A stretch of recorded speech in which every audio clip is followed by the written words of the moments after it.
All right. Excellent. Welcome, everyone. Just give it a second here. Just going live on YouTube.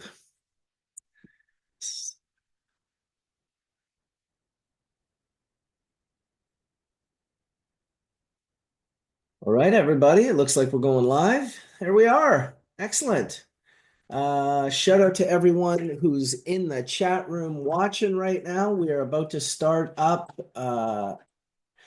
Hash Church 5.0, episode 13. I'm going to let the Dragonfly Earth Medicine in because today they are the gung-hos and they're the ones that are the closest. So welcome everybody to Hash Church 5.0, episode 13, where we're going to celebrate Phil Lesh and the Grateful Dead today. So I'm pretty excited about this. In fact, I am hella grateful.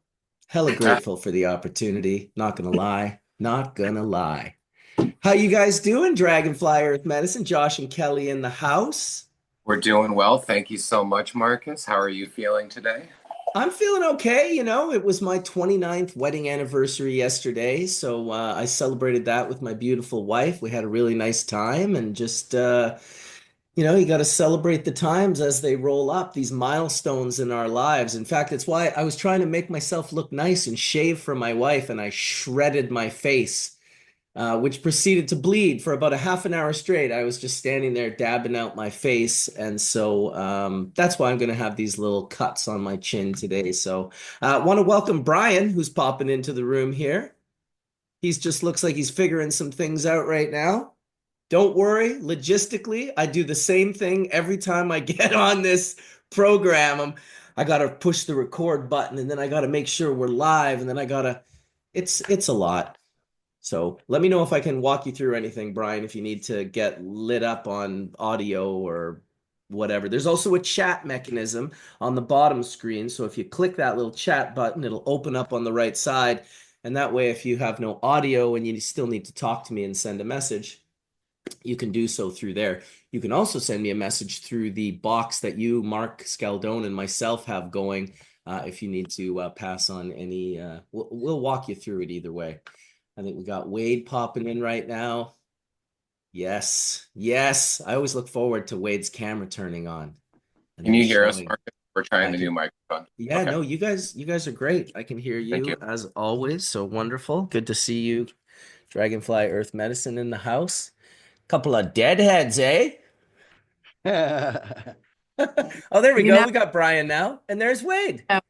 Welcome, Brian. Nice to see you and meet you. Many blessings. Wade, love you. Wade, you look So very happy beautiful to today. see you this morning in that beautiful sunshine.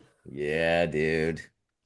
All right, looks like Courtney's popping in. Courtney is, of course, an incredible tie-dyer. He was doing the tie-dyes for the backdrop of the Grateful Dead for many years, and he has an incredible story to share with us as well. Dr. Mark Chaldone, Deadhead Supreme, at the Hey, top of the love of the Grateful Dead. We have yeah, Dr. Marks. absolutely.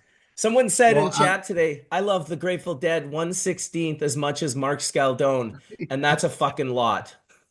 yeah, well, hey Marcus, I'm plugged in, so hopefully I'll be able to play a song that's audible. I think I'm loud enough or projecting in the room enough that it'll come through okay in the broadcast. So if it sounds like crap, we'll turn it off. But let's see. I think I No have it wired problem. up to sound good. Oh, that's Hey awesome, dude. Brian, can we hear Hey, Mark. Brian? Yeah, There Yeah, hey, he buddy. is. Good to see you. Brian's in the room. Courtney is now also in the room, and Ryan Lee, Yeah. Chimera, is Hey also in Josh the and room. Kelly. Hey, Mark. Hey, Ryan. Hey, everyone. Courtney, nice to meet you. Thank you so much for the Jordan. tie-dyes that we all tripped out on so many times at Dead shows. And with the wind just rippling in the back and just with the notes flying through the air and the ribbons and the smells of ganja and patchouli. Beautifully said. What more can I ask for, my friend? Thank you so Well, And I That's had thank to go, awesome. you. I had to go and get on my oldest Grateful Dead shirt. 1986, my first show, Alpine Valley. I was there. Congratulations. Trouble Ahead, Jerry and Red. That was the summer '86 when he got sick. Yep, I was there. Oh, that was Yep, a it's a hot good one. one in 86, right? It was hotter than hell there, if I remember. It And was then hot, but it rained. 87 was the rain year, right? Both of them were big. Yeah, 87 and 80, and 89. 88 was the so-called Dust Bowl. That was the Alpine Valley Dust Bowl, right? And there was like a night off in between two nights. And yeah, they're on tour with, was that the Dylan and Petty year? I can't remember. Dylan and Petty was the 86 year, right? When he, No, yeah, because I saw the Rich Stadium. 87 is Dylan and the Dead. yeah, 87. That was Dylan and the Dead. That's right. Tom Petty and Bob Dylan came out as the main act that the Dead actually warmed up for Yep, Summer Tour 86. I saw that yep, show in Minneapolis and in Buffalo. Yeah, those were great shows. yeah. What year was your first show? My first show, Yeah. 77. Oh, Yeah, Oh, 77. coming I out was with the four, heavies. Holy I was shit, 14 dude. years old, man. I was what 14. I didn't know what I was at. was it? Ithaca? But living in no Englishtown, it was Uh, living in there's northern New Jersey was like a whole it was really a really strong place to grow up and see the So, Grateful Dead. so Wherever they were playing after school, it's like, oh, the Syracuse shit, that's only 3 hours. Oh, Hartford, 2 hours. Shit, the New York City shows was just a bus ride. I mean, that was real easy. So it was great to be growing up in northern dude, New so Jersey in you the late must have 70s. laughed extra hard, Mark, when I sent you that meme the other day just before Halloween that said these kids think they're getting candy tonight when really I'm handing out the Grateful Dead at Cornell 5877. Oh yeah. Yeah. That's Well, what's well, what up. kid were you at 14 before you saw the shows? And then what kind of a kid were you at 15 after a year of listening to the Dead and going to see the shows? me? You. Hmm. Oh yeah, well, I started playing guitar again. So I'd learned guitar early on, and then um, started playing guitar. When I heard "Eyes of the World" from Englishtown, I was like, it was so just like in the groove, and Jerry was just so good, and so it was just so good. I can't, I don't know. I'm like stuck for superlatives, but I was like, I think I could play that. And I started playing along, and fortunately they let us tape so we could, play the tape again and again and see how they make the transition from, eyes into not fade. That not fade away that day was incredible. And it was just an incredible show. It was just incredible childhood growing up, seeing the Grateful Dead, and as it relates to Hash, we've said it plenty of times here on Hash Church, is that the Grateful Dead tour brought Kind Bud from NorCal across the country and turned us on to really, really great weed. And it's like at some point you have to say that alone has impacted way beyond the music of the band. I mean, everyone knows what kind weed is, right? I mean, it's Yeah. it's absolutely fact, Its you know? authenticity is what the Grateful Dead, with how the whole scene moved around, it was this protection of authenticity from the music industry. And shout out to the tapers and shout out to the band for allowing tapers because that was where we didn't have to go into a studio and lose some of that magical authenticity that the band was so well known for. You could listen to the show after the show. you're you're in Yeah. you had it connected to the car, you were listening to it, and that to me is one of the most incredible things that the I really I myself I started taping in 95, and it was at a Fish show that I just bought a DAT recorder because I was kind of like, what's going on, people, you can record the shows. I just went and bought a DAT recorder on the sort of, just without really thinking about it. It was very expensive. I was in Missoula, Montana, and Whoa. I'll just never forget being able to tape concerts and record concerts. And I know that a lot Yeah. of that was birthed out of the Grateful Dead's They perspective they of were the sharing. ones because the business model was we need to sell records at the store, and we need to be able to sell our recorded material because it's the record companies that finance the studio time, and the whole point of like having a promotional thing behind your CD or your new record is why would you let your audience record? But Jerry was famous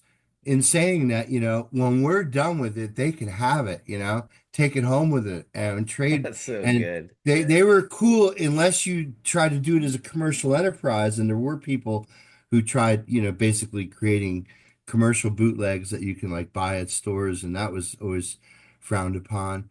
But Well, listen, David, we have some special guests today. Sorry to cut yeah, you off, Mark, but I want to make sure that yeah, I mention these gentlemen. I'm going to get yeah. Ryan to introduce Courtney, as he was the introduction to Courtney. And once he's introduced Courtney, maybe we'll let Courtney, tell us a little bit about himself and some stories, and we'll kind of go down his pathway for a while of his experience with the dead. And then we'll do the same thing with Brian, and you can introduce him, Dr. Sure. Mark, and we'll kind of go down that pathway. It's going to be super loose as always. Hash Church. We're just going to be grateful and enjoy each other's companies today. But please, Ryan, if you can introduce Courtney, and we'll start with him today. And thank you very much for being here, both of you, as well as everyone else.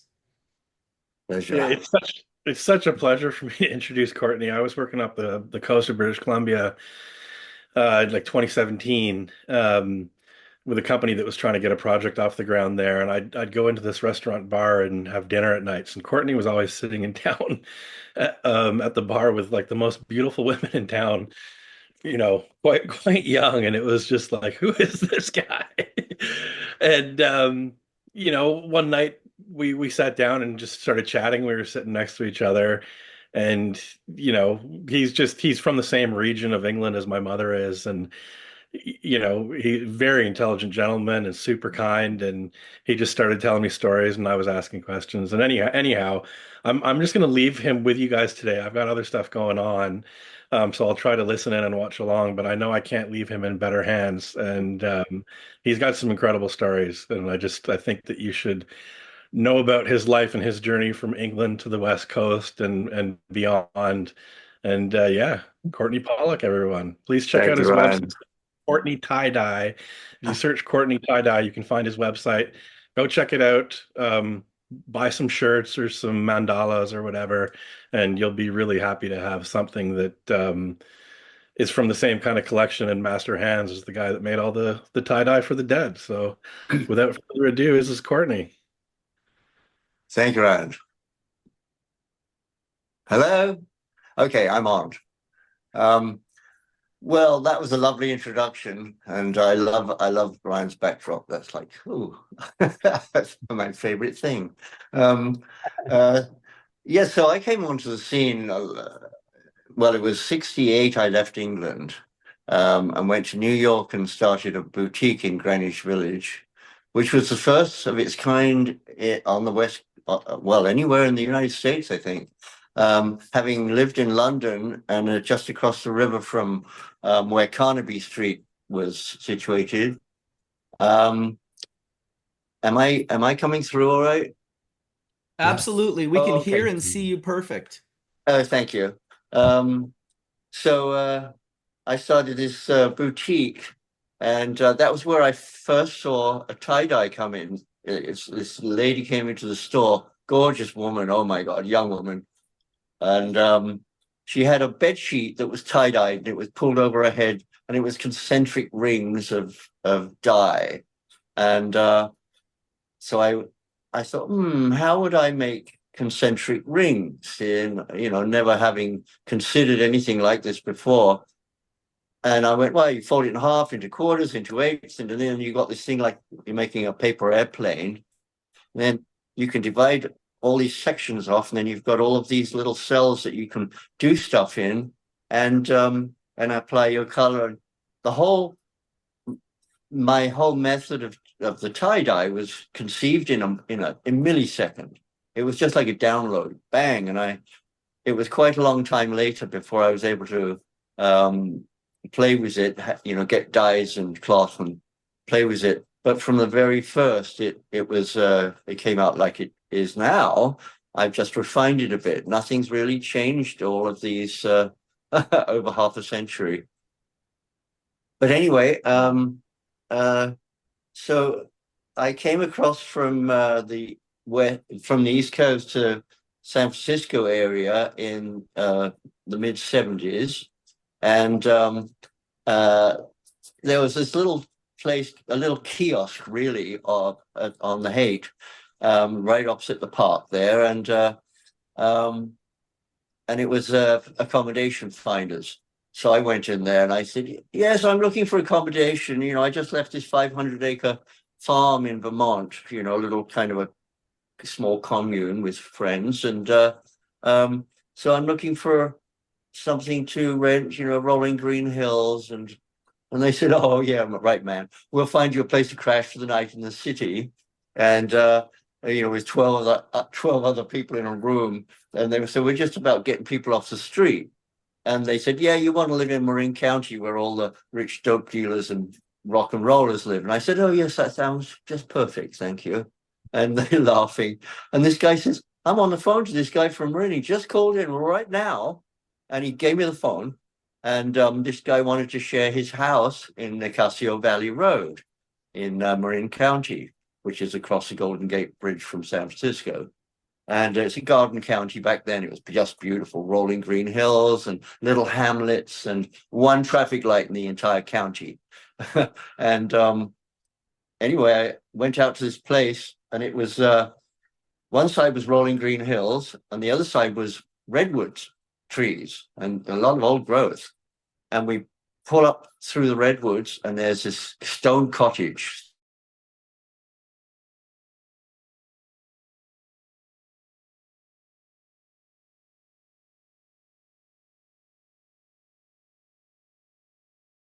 And the whole house is built around them. They grow right through the house. I go in, I said, "Well, this is fantastic." And this guy that I had met him at the Greyhound station. I popped over from San Francisco, and there I am. And little Volkswagen pulls up. This little guy in a polyester suit gets out, and I'm in tie-dye rags and patched jeans, and you know, uh, you know, young facial hair that I should have shaved off. It was just this awful. Anyway, we chatted on the way. He said, "Well, you're a lot more freaky than I expect." I said, "Why on earth did you list with this switchboard?" And he said, "Well, I was fed up with the straight world. I want to see what the other side's doing." I said, "Well, you got me." And so we went into this house. Beautiful, 2 bedrooms, got all the mod cons. And I said, "Well, this is fantastic, but I don't have much money. I couldn't afford this." He said, "No, no, no, it's okay. It's only $80 a month." I said, "What?" I said, "Gosh, I got $100. I'll have $20 left over for food." He said, "No, no, your half is 40. So $40 a month on this, it was a 150-acre private estate." And oh my gosh. Anyway, we chatted. He went off to his room. He had to work in the morning. I went to my room. I get up in the morning into this lovely empty house, and I put a little backpack of tie-dyes on my back and walked on down the Nicasio Valley Road, and looking for a residence that had freaks living there, some kindred spirits. And about a mile down the road, I look up this driveway, and there's an old American flag, and there's horses in the pasture, and there's this young fella feeding the horses. And I wander up and I said, "Anybody at home?" He said, "Oh yeah, Frankie's in there. Just go bang on the door." And I said, "Thanks. We'll get together. We'll chat." And we introduced each other. Went to the farmhouse, and this beautiful pixie-looking chick with a ring in her nose comes to the door. And I said, "Hi, I just moved in down the road, and I'm your neighbor. Would you?" She said, "Oh, come on in. I'll get some coffee going." I said, "Well, I've got some of my tie-dye work if you'd like to see it." She said, "Oh, yeah, I'd love that. Just hang stuff up, and I'll get the coffee going. There's a tray over there. Roll yourself something." I was like, "Oh, I've landed." And so she comes out with the coffee. I've got stuff all hanging out. She stops and goes, "Oh my God. Oh, these are, yeah, the guys will love this. They'll be in here. Oh, and here they are now." And these 2 big white vans, peeling up the driveway, screech to a halt, and all these rowdy roadies rumble into the house. And they stop, and they look around, and they go, "Far out, man. You can do our stage stuff." And that was that. That's how I met the Grateful Dead.